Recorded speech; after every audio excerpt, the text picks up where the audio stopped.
The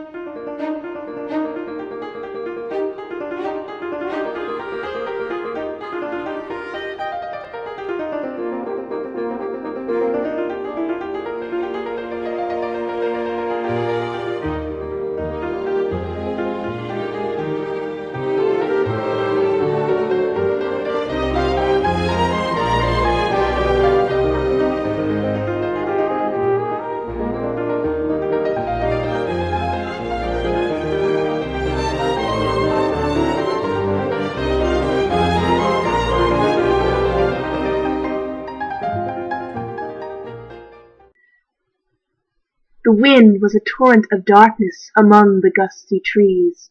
The moon was a ghostly galleon tossed upon cloudy seas. The road was a ribbon of moonlight over the purple moor, and the highwayman came riding, riding, riding.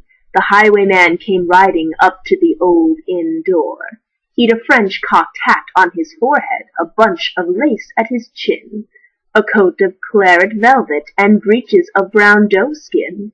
They fitted with never a wrinkle, his boots were up to the thigh, and he rode with a jewelled twinkle, his pistol butts a twinkle, his rapier hilt a twinkle under the jewelled sky.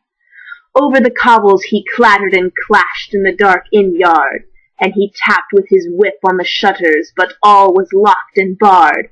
He whistled a tune to the window, and who should be waiting there but the landlord's black-eyed daughter, Bess, the landlord's daughter, plaiting a dark red love-knot into her long black hair. And dark in the dark old inn-yard a stable-wicket creaked, where Tim the ostler listened. His face was white and peaked. His eyes were hollows of madness, his hair like a mouldy hay. But he loved the landlord's daughter, the landlord's red-lipped daughter. Dumb as a dog he listened, and he heard the robber say, "One kiss, my bonny sweetheart, I'm after a prize tonight, but I shall be back with the yellow gold before the morning light. Yet if they pass me sharply and harry me through the day, then look for me by moonlight. Watch for me by moonlight, I'll come to thee by moonlight, though hell should bar the way." He rose upright in the stirrups, he scarce could reach her hand. But she loosened her hair, the casement, his face burnt like a brand, as the black cascade of perfume came tumbling o'er his breast, and he kissed its waves in the moonlight. Oh, sweet black waves in the moonlight, and he tugged at his rein in the moonlight and galloped away to the west. He did not come in the dawning, he did not come at noon, and out o' the tawny sunset before the rise o' the moon.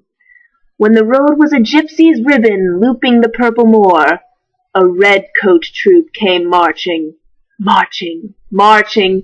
King George's men came marching up to the old inn door. They said no word to the landlord, they drank his ale instead. But they gagged his daughter and bound her to the foot of her narrow bed. 2 of them knelt at her casement with muskets at their sides. There was death at every window, and hell at one dark window.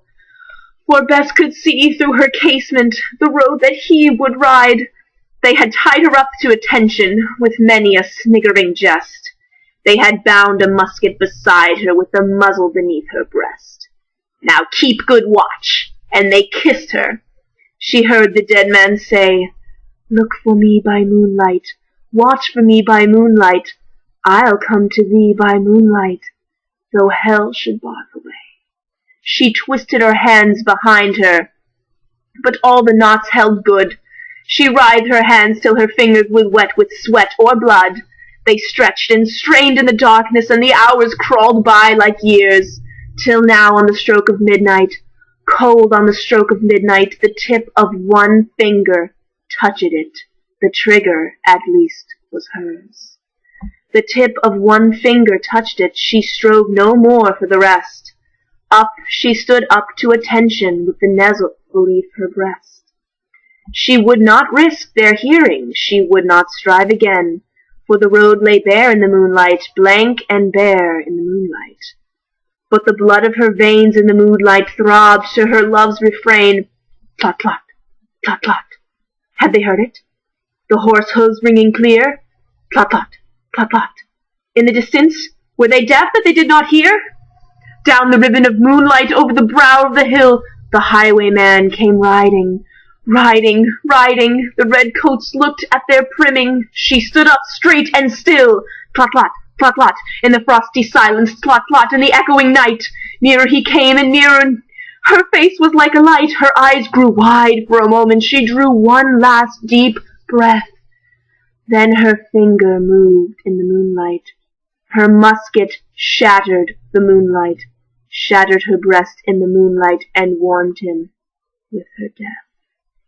He turned, he spurred to the westward, he did not know who stood, bowed with her head o'er the musket, drenched with her own red blood. Not till the dawn he heard it, his face grew grey to hear how Bess, the landlord's daughter, the landlord's black-eyed daughter, had watched for her love in the moonlight and died in the darkness there. Back he spurred like a madman, shrieking a curse to the sky, with the right road smoking behind him, and his rapier brandished high. Blood red were his spurs on the golden noon, wine red was his velvet coat, when they shot him down on the highway. Ugh. Down like a dog on the highway, and he lay in his blood on the highway, with a bunch of lace at his throat.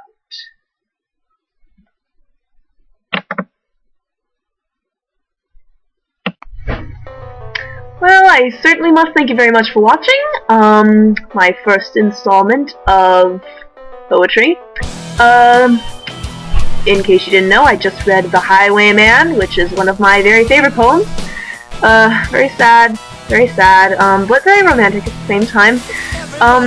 Anyone who's watching, if you have any poetry you'd like to request, comment section. Otherwise, I'll have another installment up, soon. Possibly next few days. Because I'm pretty busy with writing as of the moment. I'm really surprised. I haven't really been able to find any really good people reading poetry on YouTube. So that's kind of what I'm trying to do until I think of another good way of getting quality literature across to other people who enjoy it as much as I do. Comments, ratings, I'll accept any